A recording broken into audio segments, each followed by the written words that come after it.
Students, कैसे हैं? सब ठीक हैं?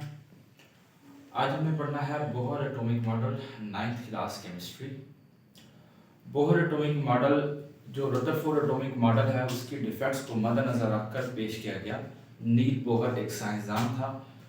जब रदरफोर्ड एटॉमिक मॉडल के डिफेक्ट्स जो हमने कल पढ़े थे, दो आए थे, उसको मद्देनज़र रखकर नील बोहर ने 1930 के अंदर क्या किया, ये मॉडल पेश किया। बोहर ने ये एटम का जो मॉडल है ये 1913 के अंदर पेश किया था। अच्छा, इसकी जो फाउंडेशन थी ना, फाउंडेशन बुनियाद बेसिकली वो क्या थी? Max Planck's quantum theory. Max Planck's quantum theory, ये एक साइंसदान था मैक्स प्लैंक्स, उसने दिया था। और ये क्वांटम थ्योरी है, ये आप आगे पढ़ेंगे डिटेल में ना। ये थ्योरी क्या थी? ये कहती थी, रदरफोर्ड एटॉमिक मॉडल कहता था कि जो इलेक्ट्रॉन हैं वो मुसलसल एनर्जी क्या कर रहे हैं, एब्जॉर्ब कर रहे हैं या रिलीज कर रहे हैं, जबकि ये उसकी बात गलत हुई, जो उसका पहला डिफेक्ट था।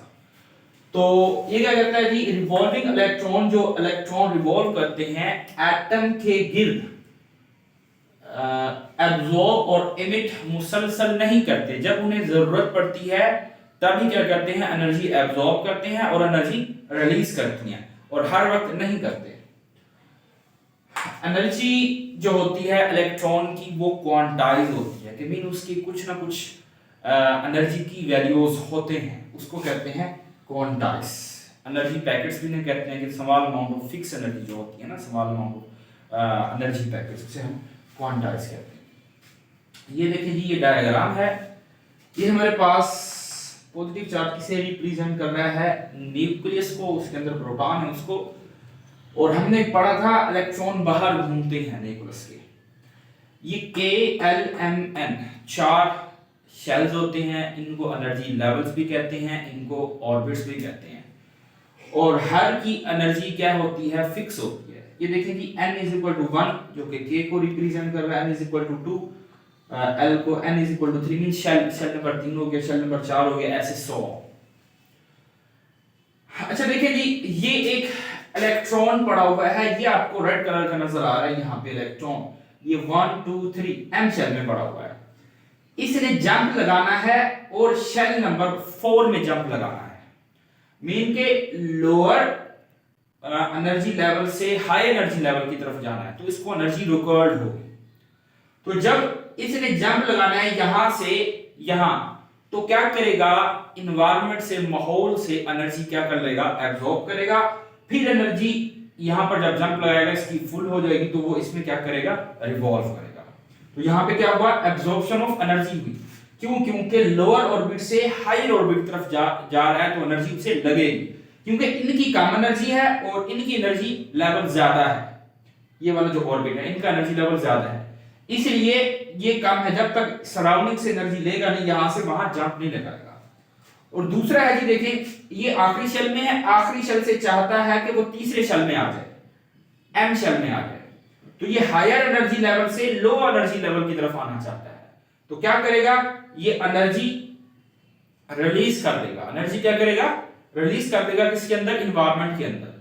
कितनी एनर्जी रिलीज करेगा, del E change in energy is equal to E2 minus E1 is equal to H mu।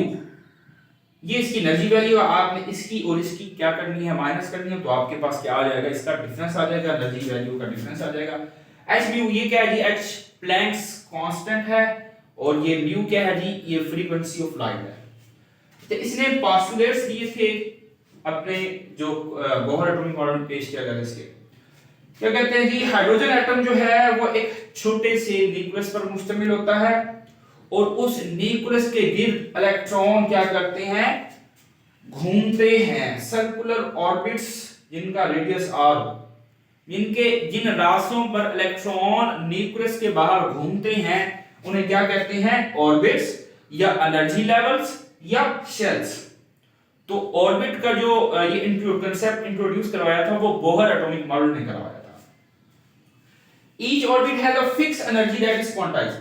Her orbit जो है उसकी एनर्जी फिक्स्ड है, कम या ज्यादा नहीं है, फॉर एग्जांपल ये n1 है, इसकी कम एनर्जी और फिक्स है, जितनी रख दी गई है उतनी ही है, उससे ना कम होगी ना ज्यादा होगी। अब नेक्स्ट पे आ जाए, जो n2 है दूसरे शेल है उसकी भी फिक्स है, और ये क्या है जी क्वांटाइज है, इनकी कुछ सर्टेन एनर्जी वैल्यूज हैं। नेक्स्ट आता है जी as long as electron remains, जब तक इलेक्ट्रॉन एक ही ऑर्बिट, एक ही शेल, एक ही एनर्जी लेवल के अंदर रहता है, तब ना तो वो एनर्जी एब्जॉर्ब करता है ना रिलीज करता है, क्योंकि वो एक ही एनर्जी लेवल में पड़ा है, एक ही शेल में पड़ा हुआ है। एनर्जी इज इमिटेड, एनर्जी कब इमिट होगी, खारिज कब होगी, जब हायर एनर्जी लेवल से जंप लगाएगा लोअर एनर्जी लेवल की तरफ। ठीक हो गया। इलेक्ट्रॉन एब्जॉर्ब एनर्जी जब कब करेगा, व्हेन एन इलेक्ट्रॉन, जब एक इलेक्ट्रॉन जंप लगाएगा from lower orbit, come energy level से हायर एनर्जी लेवल की तरफ, जैसे हम डायग्राम में समझाया है। इलेक्ट्रॉन रिलीज एनर्जी कब रिलीज करेगा, जब वो जंप लगाएगा हायर ऑर्बिट से लोअर ऑर्बिट की तरफ, और चेंज इन एनर्जी ये होगा। h क्या है हमारे पास, प्लैंक्स कांस्टेंट है 6.63 × 10⁻34 जूल सेकंड, ये हमारे पास एक कांस्टेंट है, इसकी जो वैल्यू होती है वो हमेशा फिक्स रहती है, चेंज नहीं होती। और ये हमारे पास म्यू है, म्यू क्या है जी, फ्रीक्वेंसी ऑफ लाइट, लाइट की जो फ्रीक्वेंसी होती है वो है। इलेक्ट्रॉन उन ऑर्बिट्स के गिर्द घूमता है जिनका फिक्स एंगुलर मोमेंटम हो। आपने फिजिक्स में पढ़ा था मोमेंटम क्या होता है, ऐसी चीज जिसका मास हो और वेलोसिटी वो मूव कर रहा है। एंगुलर मोमेंटम किसे कहेंगे, अगर वो अराउंड द सर्कल क्या करे, वो चीज मूव करे। मोमेंटम mvr, m का मतलब क्या है, मास है, v वेलोसिटी है, r क्या है जी रेडियस है। मास किसका है जी, इलेक्ट्रॉन का, वेलोसिटी है। अच्छा, mvr mh/2π, m की वैल्यू क्या है, ये क्वांटम नंबर्स हैं, ये शेल्स हैं या एनर्जी लेवल्स हैं। n की वैल्यू 1 2 3 4 5 6 सो ऑन होती है। और h क्या है जी, प्लैंक्स कांस्टेंट है, 2 क्या है कांस्टेंट है, और पाई क्या है, ये भी कांस्टेंट है। इसकी जो वैल्यू होती है वो 22/7 होती है, ये कांस्टेंट होती है जी। बच्चों क्लियर है, समझ आ गई है?